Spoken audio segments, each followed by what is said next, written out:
Have you ever been put in a situation where, it's been a crisis, an earthquake maybe, or something else like that? Any of these situations that are following? Oh shit, fire.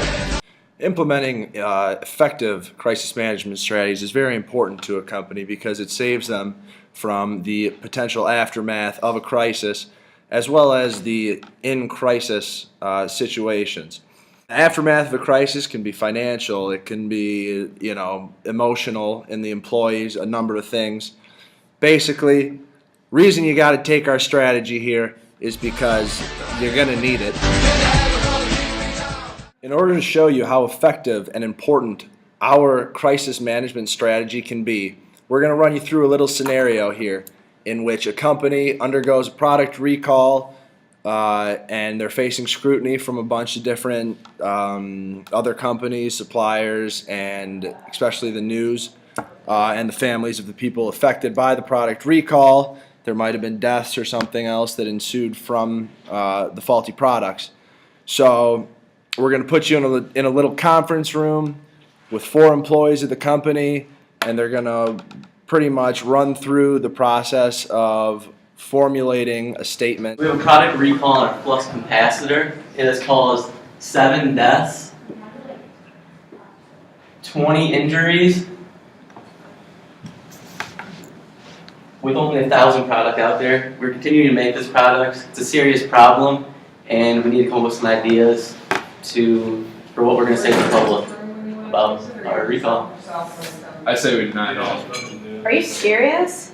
That's actually the worst idea I've ever heard. Yeah, that's just stupid. That's not going to work. I think if we do that, we're just asking for a lawsuit, so I don't think that's a good solution.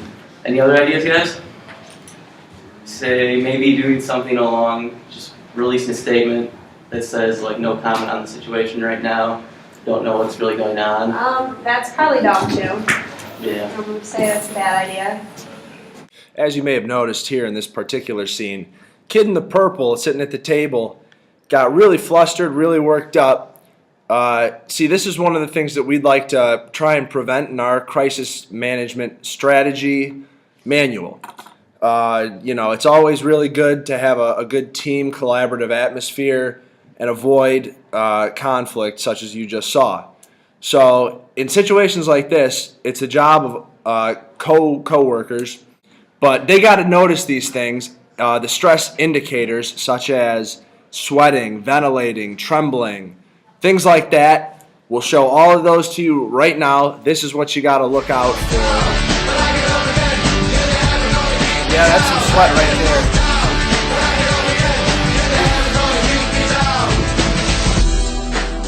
Yeah, he's got the shakes, all right. The former clips were examples of stress indicators that arose during the heated situation in the office. Now, with the proper training that you would receive from our manual, those stress indicators would be picked up on by the coworkers and the situation would have been diffused. In the following clip, you will actually see how to pick up those stress indicators and how to diffuse the situation. So with the crisis in hand, what do you guys think we should do? I say we deny it. I say that's a terrible idea. Okay, guys, I know this is a really stressful situation. I think we should just take a second and calm down, think of a better way to handle this. In scenario 2, our employees have worked together to collaborate on a statement to be released. However, they still do have to go through a review process to point out any potentially problematic solutions within their statement.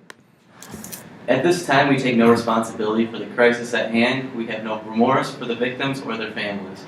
Does everyone let the statement it's about to be released? Sounds good. Okay, so we really had no idea what to write, so we just kind of wung it and hopefully it works out for the best. Had the company stuck with that particular statement, there would have been a huge outlash from the family, friends of victims, and quite frankly, there could have been a riot and the whole company would have been burned down. So this is why you really do need an effective crisis management strategy, especially in the revision process. Now here we will show you what a revised statement would look like. We would like to send our deepest sympathy to the victims and their families that have been affected by the recall, and we will ensure that the problem is fixed and won't happen again. Now that we've actually done the training, I feel like we had a better idea of what to say to the people, and I think we've released a pretty good statement. Debatably, the most important aspect of our crisis management manual is the long-term aspect financially. Now, if companies don't prepare financially for crises, they face the potential for failure. With that being said, we'll show you here a group of employees that did not receive the training, the proper training, through our manual. Alright guys, so we projected $1 million in sales this quarter, but we've actually only did 100,000. And because of our expenses, we have a negative net operating income, which means we've lost $50,000 this quarter when we projected to make 500,000. Does anyone have any ideas on what we should do, or why is this happening? Because if we don't fix this, we're gonna have to fire all you guys. As you just witnessed, the ill preparation of the company pretty much led to several firings, and the company ended up folding. Now we're going to show you here what a company looks like that has correctly prepared for a crisis. Alright, good job guys handling the situation. As you can see, our actual sales reached our budgeted sales, and therefore our net operating income equals our budgeted operating income. So we made money this quarter. Good job handling the crisis. And because we did such a good job, everyone will get a raise. Woo!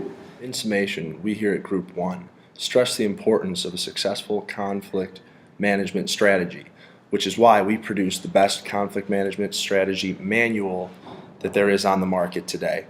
Okay, now our strategies in our manual will help you to ensure nothing but the utmost success for your company.